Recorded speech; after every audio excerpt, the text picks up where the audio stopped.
Good morning, everyone, and thank you all who are joining us with Winning for Women PAC. We are so excited to host a special update on all things GOP women, those who are running for the Congress and Senate. I'm Barbara Comstock, a former member of Congress, and in addition to serving on Winning for Women's board, I also had the pleasure of serving in Congress with our special guest speaker today, Elise Stefanik. There's no better person to talk about electing GOP women than Congresswoman Elise Stefanik. Congresswoman, thank you so much for joining us and for your time this morning. We know you have a packed schedule, and we're also joined today by hundreds of listeners from all over the country, many of whom are Winning for Women members and have submitted questions for you to answer. Before we get to that, I'd like to talk briefly about Congresswoman Stefanik's accomplishments and everything you've been doing so far. I'd also like those who are listening, if you haven't joined Winning for Women, you can go on our website and check that out and see all of the candidates, a lot of whom we'll talk about today, but all of the candidates that Winning for Women is supporting, and I hope you'll join and help us in this efforts. For those of you who may not be familiar with our guest, which I doubt is too many, Congresswoman Stefanik has been serving New York's 21st Congressional District since 2015. She was first elected at the age of 30, making her at that time the youngest woman ever elected. And she is currently still holds the record for youngest Republican woman ever elected.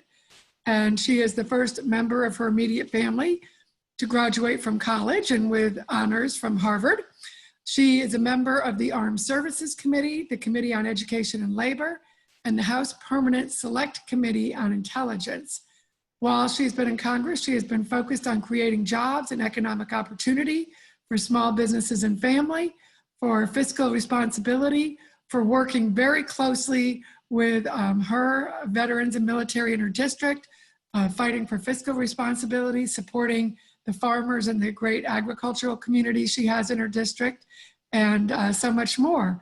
So we want to make sure she has lots of time today to tell you about her efforts with her PAC on getting more Republican women elected.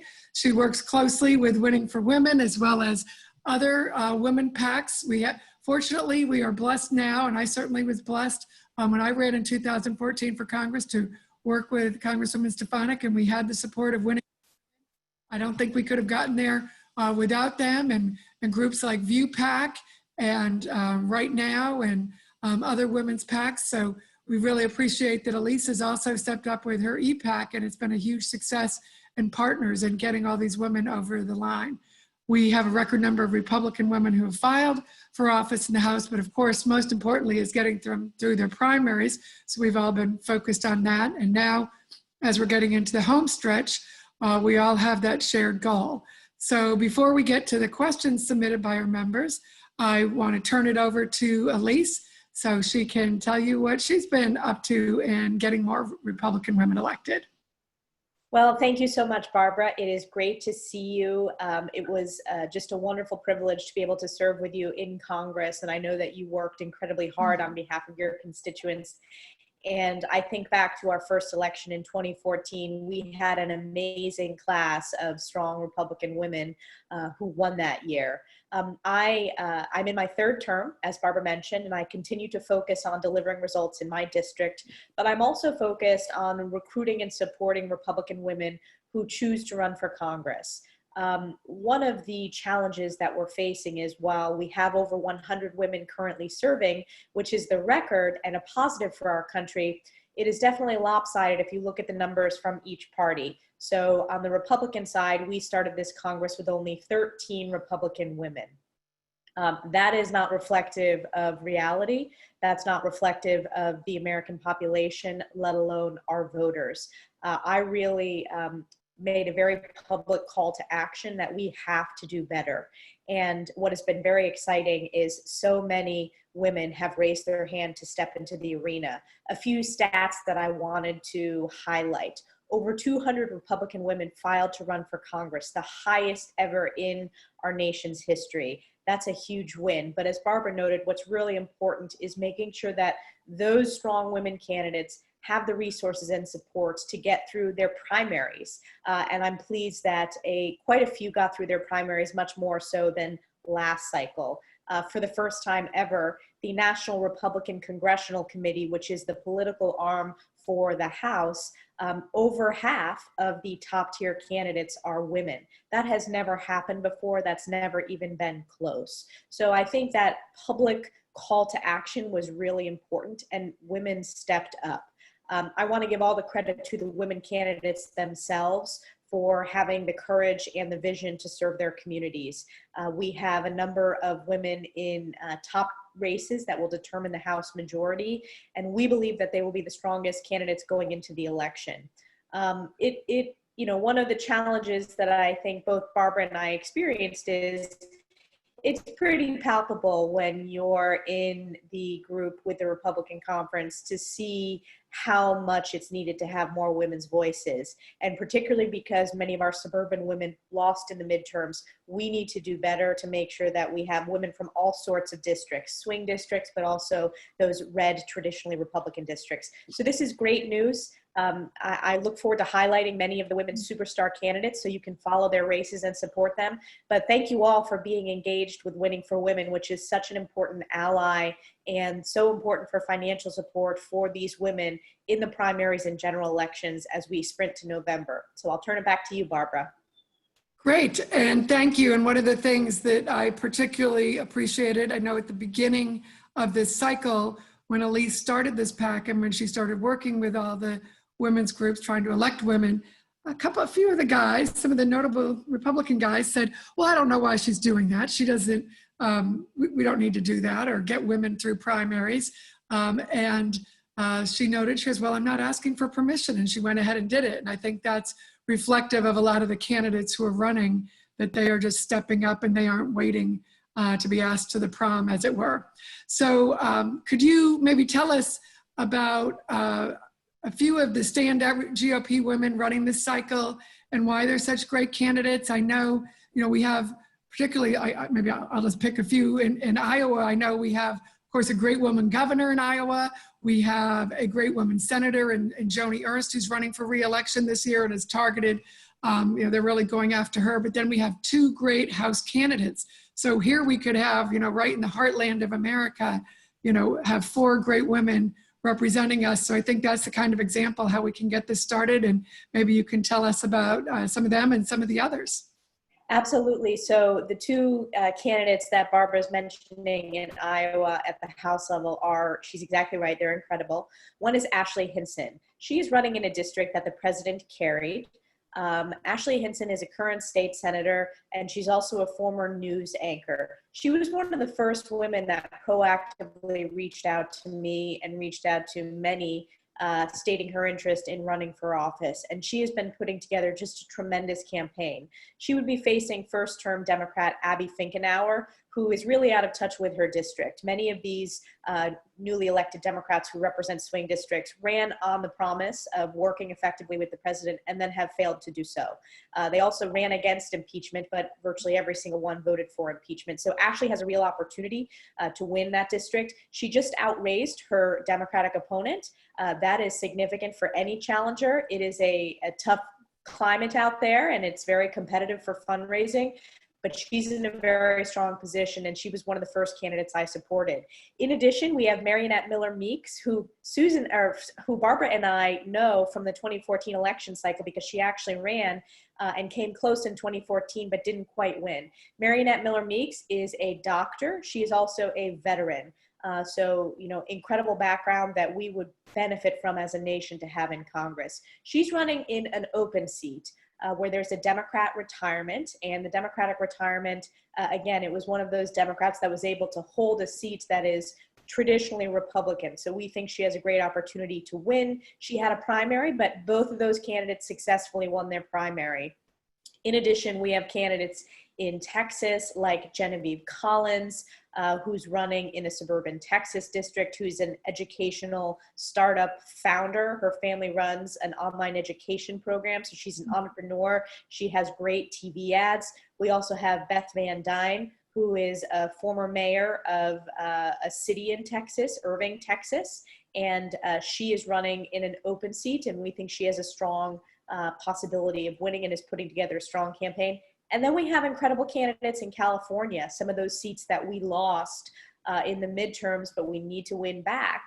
Young Kim, who came so close, she won on election day, but ended up losing as they counted the ballots through the ballot harvesting, which is a challenge in California. She would be the first Korean American woman to ever serve in the United States Congress. She is a firecracker. She continues to work that district almost as if she were the member. She's working that hard.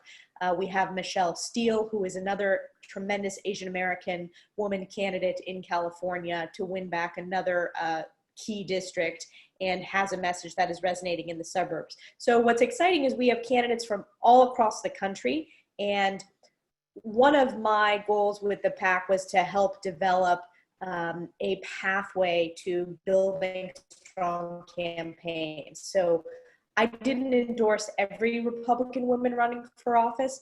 I really tried to identify the strongest women who have the strongest campaign infrastructures, because that means they will have what it takes to win the primary and general election. So very exciting. You can go to Winning for Women's website to see those candidates.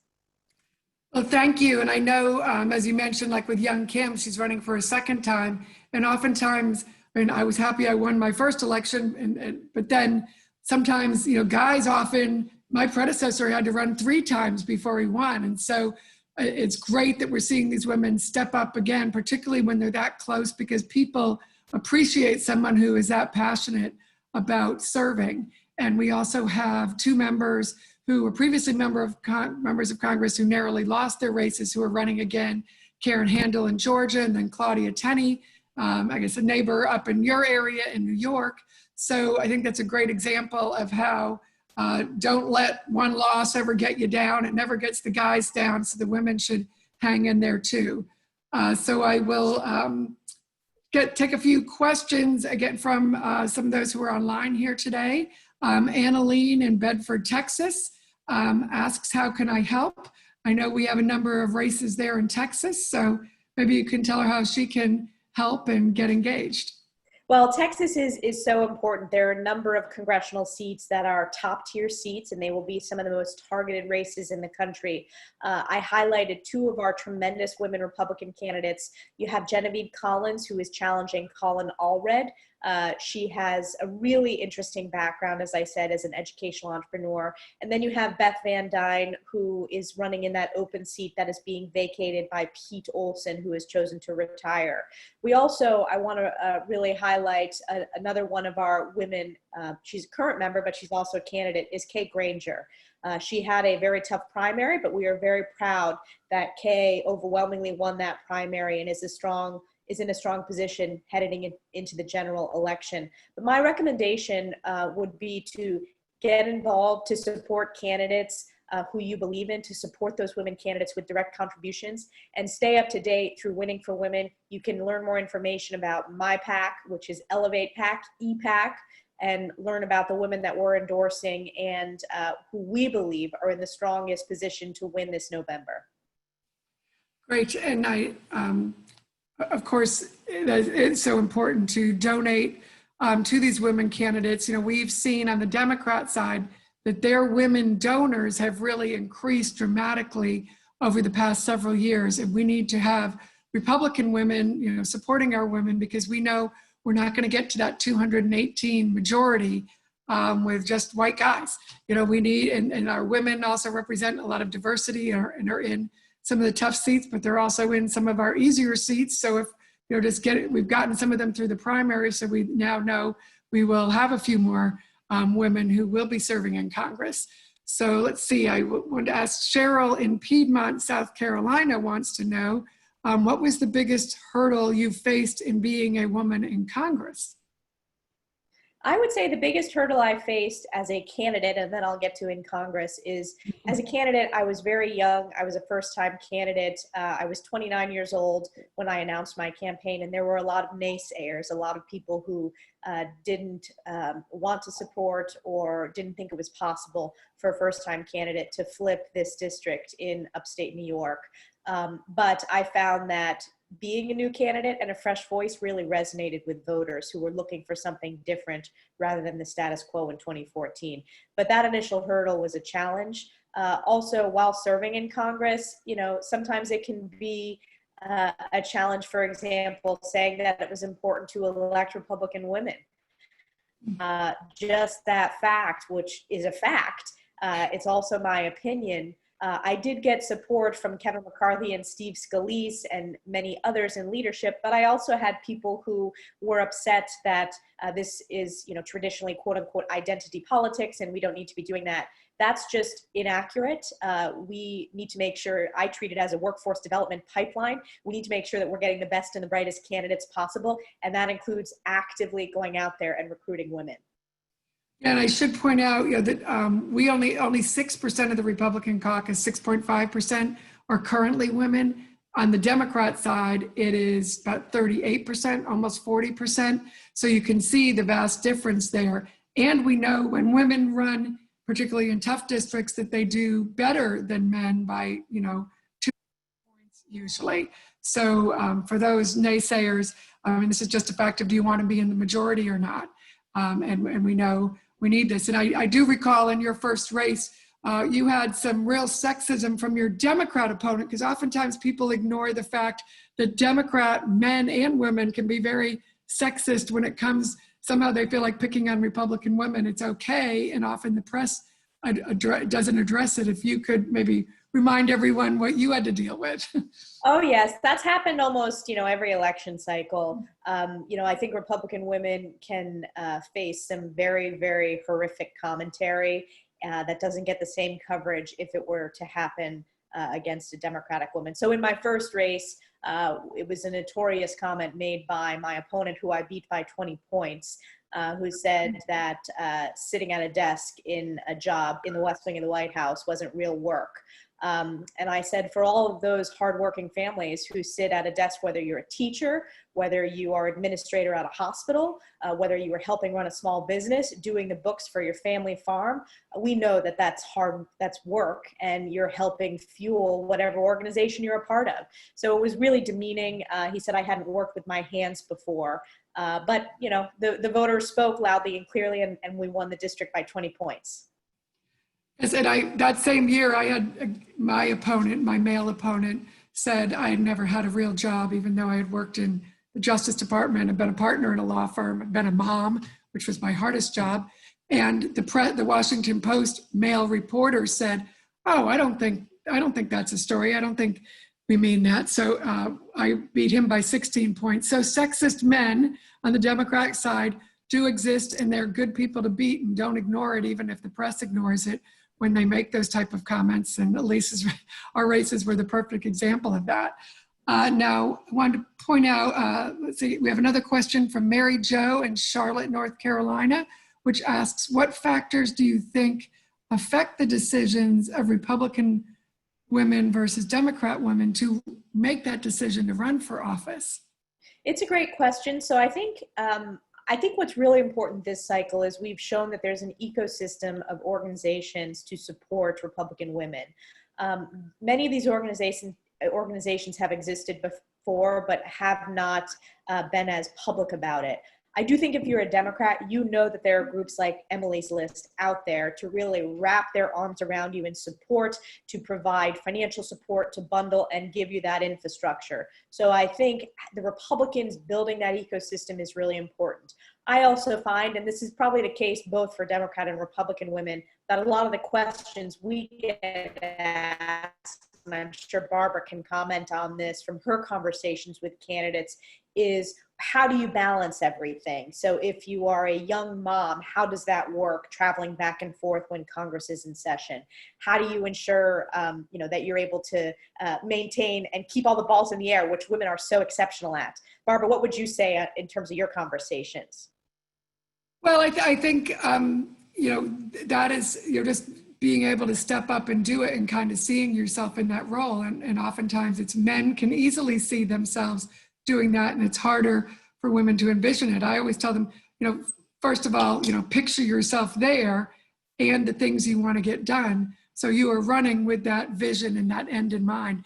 And often while we're talking about congressional candidates today, I was a state legislator before I was in Congress.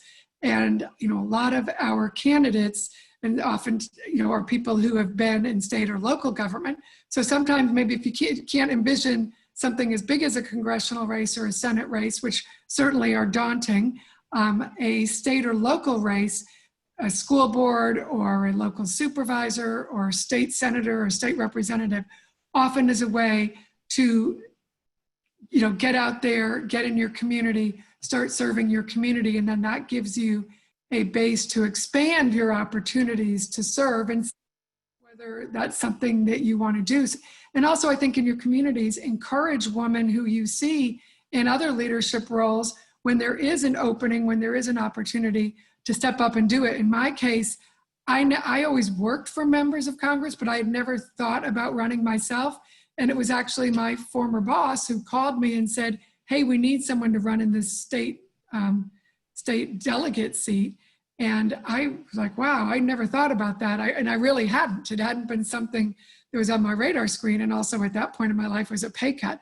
But it was one of the most wonderful things I did. And I think if I hadn't done it, it would have been much more difficult to run for Congress. But I think it's, for all of those who are listening and want to support more women, look around your community and where you see women who you think could run, or you can see yourself, then start taking those steps for serving and plug in with some of these groups that are helping. I think one of the best things is sort of help another campaign and see how you like doing that and see if that's something you can envision doing. At least I knew from having helped all the campaigns what it involved. So let me see, we have some more questions here. So we have somebody in California. Okay, we just went through that. Okay. Really getting to the conservative message and how we can message that through our women candidates in these different districts. And what do you see as the key issues? I suppose it may be different in different districts, but what are the main key issues that you are seeing that resonate as you're out talking to women who are running and for yourself? When I talk to voters in my district, but when I also talk to candidates who are running across the country, voters really want to see people who get things done for their district and candidates who keep their promises. What I do in my district every election is I focus on talking about the results. So the results for constituent services, all the veterans benefits that we've worked on, all the Social Security benefits. We talk about the legislative results, bills that I've passed, important provisions that impact, for example, the military base in my district. We talk about the importance of economic growth and small businesses. So I think a laser focus on results for your community is really important. If you're a first-time candidate, having the vision and the specifics as to why you are running and what you want to accomplish in Congress, and why that will be important to your district. So I find that some of the most impactful members of Congress are those that focus really on local issues in delivering results to their community. And I think women are very effective at this, particularly those that have served at either the state or local level, who are very active in their community and know the local issues extraordinarily well. Overall, in this election cycle, this is going to be a choice election. You have a Democratic Party that's running very far to the left. We certainly see that in New York State. And I know in Virginia, there's been a lot of changes and a lot of challenges at the state level. But I think it's really important also to make sure voters know of the choice of the issues that are at stake in the election, and to really define that as a candidate to yourself and your ability to get things done. And we can't have all these people online and not, again, sort of revisit the challenges in the fundraising areas. We are seeing just unprecedented amounts of money coming in on the Democrat side. And we know they've got big donors who can write big checks in the closing months too. So again, how can we, I know that's part of why you started your PAC and the others that are involved. So how can we get that message out that this is, you know, particularly when we have these close races, money does make the difference. And so how can we make sure we aren't outspent? We have to make sure that our candidates are out there working fundraising, calling through their Christmas card list, calling through their friends and neighbors and family to earn support, but also investing in digital infrastructure. That is really important. WinRed has been an effective tool to help the Republicans rebuild our online fundraising infrastructure. And we are seeing that in certain cases, the Republican challengers are outraising the Democratic incumbents. Those are going to be our strongest candidates heading into November, and we have a number who have outraised the Democratic members of Congress. But as a donor, for many of you who are involved at the grassroots level, those small dollar donations are incredibly important. Because it not only do you oftentimes get repeat small dollar donations, but it helps you build a strong grassroots campaign. So another key point that I tell every candidate is you have to invest in a digital infrastructure. You have to build an email list. You have to build a strong database to really grow that fundraising. And it's been a challenge during COVID because it's not a traditional way of hosting fundraising. So a lot of it is online like this, via Zoom or online, with videos asking for support. Well, in keeping with that spirit of how important it is to have that money in these closing months, I would maybe ask our audience if they can maybe look at on Winning for Women or on Elise's list some of the candidates, and you'll see a lot of them are the candidates we're all working to get these same candidates who are in these competitive races elected. And maybe focus on one or two of the races where you think you can write some checks and maybe decide in your mind how much you can give and maybe make a monthly contribution between now and November. So if you can do, $100 or $200 or even just $50 or $25 a month, that is going to make a difference. And if you can go in and just say, okay, first of the month or whatever day of the month, you give this amount of money to these candidates, and then you can follow and engage. And if it's a local candidate where you live, you can share with your friends, here's who you can donate, here's who I'm helping, because that word of mouth and other women, sending out emails and messages to their friends and telling them about the candidates really makes a difference. I know my women volunteers were always the wind beneath my wings, and they would send, I would send out an email, but then they would take it and resend it to a few of their friends with a personal note. So you can get on these email lists, find out about the candidates that you want to support. And then, once you put your money in, double down and get your friends to do it. So it makes a difference. And, on election night, you'll know you really have been part of that win and part of really improving your own community by getting women who are elected who, share your values. Okay, now let's see, I guess we might have a few more questions. I know we're running up against the time, or maybe, Elise, I know we're going to have to close here shortly, so maybe I can hand it over to you, Elise, to maybe highlight some key things that you would like to close out on for our audience. Yes, absolutely. So thank you for the opportunity to answer many of these questions. And it's always great to see Barbara, and we're very appreciative of her continued involvement and support for Winning for Women and for women candidates across the country. I often get emails from Barbara when there's a woman candidate running in one of these key districts. So I know that, and she knows how important that encouragement is. And I know that candidates are very grateful for her support. We are in a very good position from where we were a year and a half ago at the start of this cycle, with only 13 women in the House, with many of our very strong Republican incumbents who were targeted by Nancy Pelosi. She spent more against women than she did against our male colleagues. So they really went after those key seats and those amazing women leaders. We have rebuilt, and we are in a better position than I would have anticipated.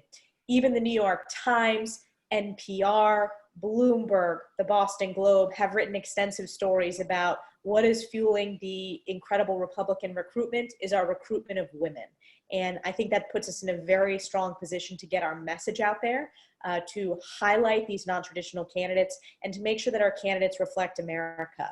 And people have stepped up. The women candidates, who we owe all the gratitude towards for thanking them for having the courage to step in the arena, and the donors across the country who are helping fuel their success. So it is great news. We need to keep the momentum up between now and November.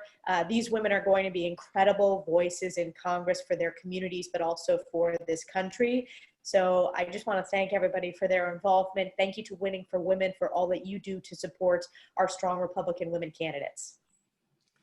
Well, thank you again, Elise, Congresswoman Stefanik, and thank you for your leadership, and thank all of you who are on the call. You are all leaders in your community, and we need you now more than ever. So find some women candidates, or even just one candidate who you can support, hone in on that, and work with us through Election Day. And we appreciate all your efforts, and we couldn't do it without you. So thank you, and God bless. Thank you. Stay safe and healthy.